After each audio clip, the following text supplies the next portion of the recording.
Good morning all of you. Thermal engineering का आज हम पहला चैप्टर स्टार्ट कर रहे हैं। तो देखिए, पहला चैप्टर है फंडामेंटल कॉन्सेप्ट। इसका इंट्रो हम कराते हैं। थर्मोडायनेमिक विज्ञान की वह शाखा जिससे सभी प्रकार की ऊर्जाओं के एक रूप से दूसरे रूप में रूपांतरण तथा ऊर्जा स्थानांतरण के कारण पदार्थों के गुणों पर प्रभाव का अध्ययन किया जाता है। अब जो दूसरा हेडिंग आता है सिस्टम। सिस्टम किसे कहते हैं, यानी जिसके बारे में हम अध्ययन करते हैं उसको सिस्टम कहते हैं। इसमें जो लिखा है देखिए, कोई ऐसा निश्चित क्षेत्र जिससे हम द्रव्य के गुणों का अध्ययन करते हैं सिस्टम कहलाता है। यानी जिसके बारे में हम अध्ययन करते हैं उसी को सिस्टम कहते हैं। अब आता है सराउंडिंग, यानी सिस्टम के चारों ओर का वह क्षेत्र। जिस सिस्टम के चारों ओर के क्षेत्र को हम सराउंडिंग कहते हैं। सिस्टम को हिंदी में जो होता है हम निकाय बोलते हैं। अब आता है तीसरा हेडिंग है जो हमारा बाउंड्री, यानी सिस्टम और सराउंडिंग दोनों को जो अलग करता है उसको बाउंड्री बोलते हैं।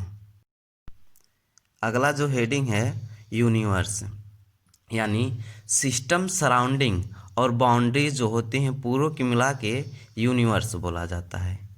अब आते हैं जो सिस्टम कितने प्रकार के होते हैं, यानी टाइप ऑफ सिस्टम। सिस्टम देखिए 3 प्रकार के होते हैं: close system, open system, isolate system. Close system उसे कहते हैं। सिस्टम देखिए 3 प्रकार के सिस्टम हम बताए हैं: open system, close system, isolate system. तो ओपन सिस्टम में देखिए एक ग्राफ बना दिए हैं हम। ये है सिस्टम का है ए flow of energy, flow of mass, और ये इसका एग्जाम्पल है। तो देखिए ओपन सिस्टम में क्या होता है, यानी कि फ्लो ऑफ एनर्जी, यानी एनर्जी आ सकती है, जा सकती है, और फ्लो ऑफ मास भी आ सकता है और जा सकता है सिस्टम से। इसका एग्जाम्पल है पंप। ठीक। अब क्लोज सिस्टम में मास यानी फ्लो ऑफ एनर्जी वो भी आ सकती है लेकिन मास नहीं जा सकता है। ठीक। जैसे कि पिस्टन से एनर्जी आ जा सकती है लेकिन मास नहीं आएगा, यानी आर पर नहीं होगा। आइसोलेट सिस्टम में ना ही एनर्जी फ्लो होती है और ना ही मास फ्लो होता है, जैसे यूनिवर्स। और एक इसका एग्जांपल होता है टी इन थर्मस, यानी जो थर्मस होता है उसमें टी जो रखा जाता है उस हमेशा गर्म होता है, यानी वो क्या होता है, एक तरह से आइसोलेट सिस्टम का एग्जाम्पल है। अब आते हैं स्टेट मीन्स अवस्था किसे कहते हैं, यानी किसी सिस्टम में जब ताप, दाब, आयतन तथा घनत्व सभी अवस्थाएं स्थित हों तो उसे स्टेट कहते हैं। अगला टॉपिक है हमारा प्रोसेस मीन्स प्रक्रम, यानी जब किसी सिस्टम में ताप, दाब, आयतन, घनत्व आदि का परिवर्तन होने तथा एक स्टेट से दूसरे स्टेट में जाने की क्रिया को प्रोसेस कहते हैं। यानी जब ताप, दाब, आयतन आदि का परिवर्तन होता है, यानी एक स्टेट से दूसरे स्टेट में जाता है, तो उसी क्रिया को प्रक्रम कहते हैं या प्रोसेस कहते हैं। अगला हेडिंग हमारा है माइक्रोस्कोपिक एंड मैक्रोस्कोपिक। इसमें देखिए माइक्रोस्कोपिक, यानी इसका हम एकदम डायरेक्ट हम आपको एक फिगर बना के समझाते हैं। देखिए मान लीजिए एक सिस्टम है, सिस्टम मीन्स निकाय होता है। तो एक सिस्टम है, इस पे पिस्टन लगा देते हैं, ये पिस्टन है।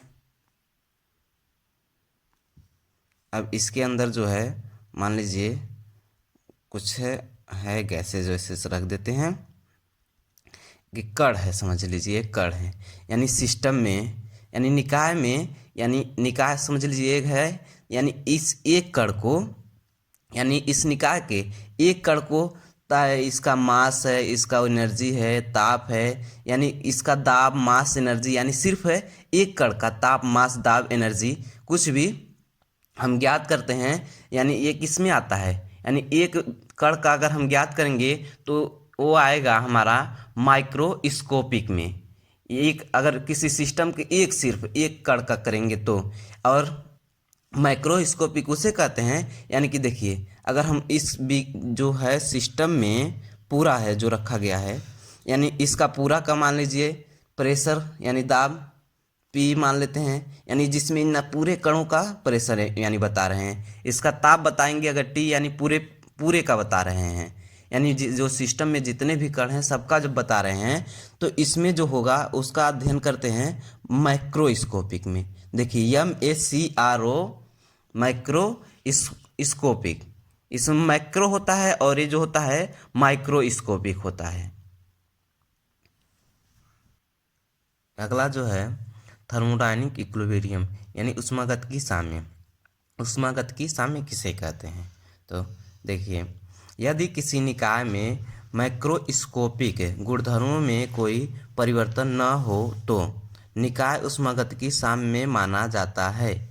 यदि निकाय को परिस्थान से अलग कर दिया जाए, यानी सिस्टम को सराउंडिंग से अलग कर दिया जाए, अतः माइक्रोस्कोपिक गुणधर्मों में कोई परिवर्तन नहीं होता है, अतः यह ऊष्मागतिकी साम्य में है। ऊष्मागतिकी साम्य जो होता है देखिए 3 प्रकार का होता है। पहला यांत्रिक साम्य, इंग्लिश में मैकेनिकल इक्विलिब्रियम, रासायनिक साम्य केमिकल इक्विलिब्रियम, और ऊष्मीय साम्य थर्मल इक्विलिब्रियम।